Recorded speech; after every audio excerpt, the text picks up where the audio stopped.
It was a rainy evening when I stumbled upon the lost phone. It lay half buried in the mud at the edge of a park, its screen cracked but still flickering with life. Curiosity piqued. I picked it up, wiping the dirt off with my sleeve. The phone was locked, but a strange feeling tugged at me, urging me to explore further. The first message. After a few minutes of tinkering, I managed to bypass the lock screen. The home screen revealed a picture of a smiling girl, perhaps around 16, with bright blue eyes and long brown hair.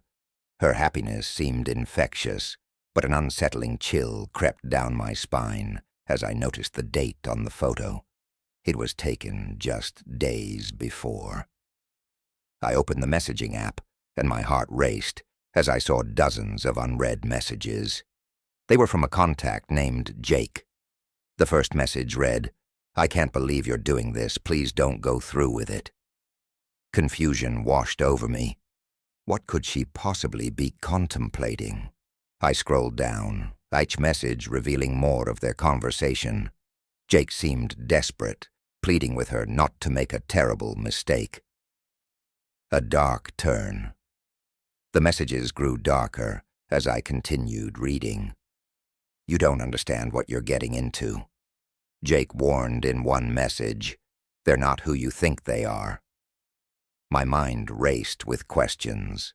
Who were they? What had happened to this girl? Then I found a chilling message dated just hours before her last photo. "I'll meet them tonight at the old mill. It's my only chance." A sense of dread enveloped me as I read those words. The old mill was notorious in our town, a place whispered about in hushed tones, rumored to be haunted and associated with disappearances. The last conversation. The final messages sent shivers down my spine. Jake's frantic texts became increasingly desperate. "Please don't go. You don't know what they'll do." Followed by an ominous silence from the girl. My heart raced as I realized that she had never responded to him after that last message. What had happened at the old mill? Why hadn't anyone reported her missing? As if on cue, my phone buzzed in my pocket, breaking the eerie silence of the park. It was a text from an unknown number. "You shouldn't have found that phone." My blood ran cold. The haunting begins. I dropped the phone in shock, but it felt as if something pulled me back to it. Against my better judgment, I picked it up again and opened the messages once more. This time, there was a new text from Jake. "They're coming for you too." A wave of nausea hit me as I realized that this was no ordinary lost phone. It was a portal to something sinister. Each time I tried to put it down, another message would appear, warnings and threats that seemed to seep into my very soul. Descent into madness. Days passed, and I became obsessed with the phone and its messages. Sleep-deprived and paranoid, I began seeing shadows out of the corner of my eye and hearing whispers when no one was around. Friends noticed my decline but couldn't understand. The phone had become an extension of me. One night, while scrolling through the messages again, I stumbled upon a video file labeled "Final Moments." My hands trembled as I pressed play. The screen flickered to life, showing dimly lit footage of the old mill, though in it, I saw her, the girl from the photo, standing alone in front of the mill's entrance. "Help me," she whispered through cracked lips, her eyes wide with terror. Then came laughter, dark and echoing, as shadowy figures emerged behind her. The screen went black, abruptly, confronting the truth. That night, plagued by nightmares and visions of those shadowy figures, I decided enough was enough. I had to return the phone to where I found it, to break whatever curse had latched on to me. As I approached the old mill under a crescent moon, dread gnawed at my insides. The air was thick with tension. Every rustle of leaves felt like a warning. When I reached the spot where I had found the phone, something compelled me to look back at it one last time. The screen lit up again with new messages. "You can't escape us," they read ominously. The final encounter. Suddenly, shadows swirled around me like smoke taking form.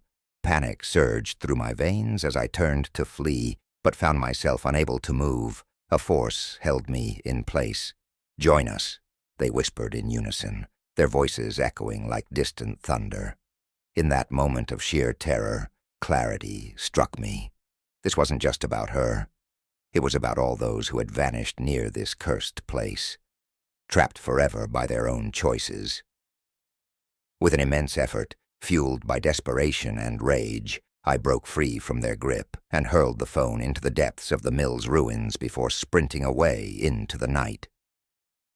Aftermath. I never looked back or returned to that place again. But even now, months later, those messages haunt me in quiet moments, reminders of what could have been if I'd chosen differently, or if I'd heeded Jake's warnings sooner. The lost phone is gone, but its ghost lingers on in my mind. A chilling reminder that some things are better left undiscovered, and that some stories are meant to remain untold. For good reason. It was a typical Tuesday afternoon when I found the phone. It lay abandoned on a park bench, its glossy screen cracked but still flickering with life. Curiosity piqued. I picked it up, glancing around to see if anyone was looking for it. No one seemed to care. The unlocking. After a few failed attempts, I managed to bypass the lock screen using a simple trick I'd learned from a friend. The home screen displayed a photo of a young woman, her smile bright and inviting. Her name was Emma, according to the contact list, but beneath her cheerful exterior, something felt off. I hesitated but felt compelled to explore the phone further. As I opened the messaging app, my heart raced at the sheer volume of unread messages. They were mostly from a contact named Mark, and the timestamps were recent. A disturbing conversation. The first message I read sent chills down my spine. "I can't believe you did this. You have to tell me where you are." Mark's frantic tone was alarming. I scrolled down, each message revealing more of their conversation, a web of anxiety and fear that seemed to thicken with every line. "Please, Emma, you need to leave now. They're coming for you," Mark pleaded in one message. My stomach twisted in knots as I continued reading. It became clear that something terrible had happened, something that put Emma in grave danger. Then came a message that made my blood run cold. "You shouldn't have gone there. They know you're involved." The dark revelation. I felt an overwhelming urge to uncover the truth. Who were they? What had Emma gotten herself into? My fingers trembled as I scrolled further down the thread. The messages grew increasingly desperate. "You can't trust anyone. Get out of town before it's too late." Suddenly, a new message appeared on the screen, dated just minutes ago. "I'm so sorry for what happened. If you're reading this, it means they found me." My heart raced as panic gripped me. I glanced around the park, half expecting someone to be watching me. The air felt heavy with foreboding. The video among the messages was a video file labeled "Help." Against my better judgment, I pressed play. The screen flickered to life, showing shaky footage of what appeared to be an abandoned warehouse at night. Emma's voice broke through the static. "If you find this, please don't come looking for me." Tears streamed down her face as she continued. "They are not human. They're something else." The video cut off abruptly, leaving only darkness and static behind. A sense of dread washed over me as I realized that I was now entangled in something far beyond my comprehension. The encounter. That night, unable to sleep, I replayed the video over and over in my mind. Who were they? What had Emma discovered? My thoughts spiraled into paranoia as shadows danced in my room. Suddenly my phone buzzed with an incoming message from an unknown number. You shouldn't have found that phone.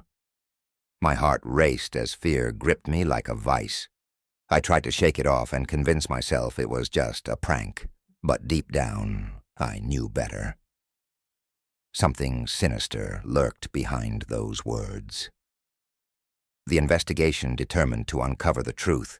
I began researching Emma's name online.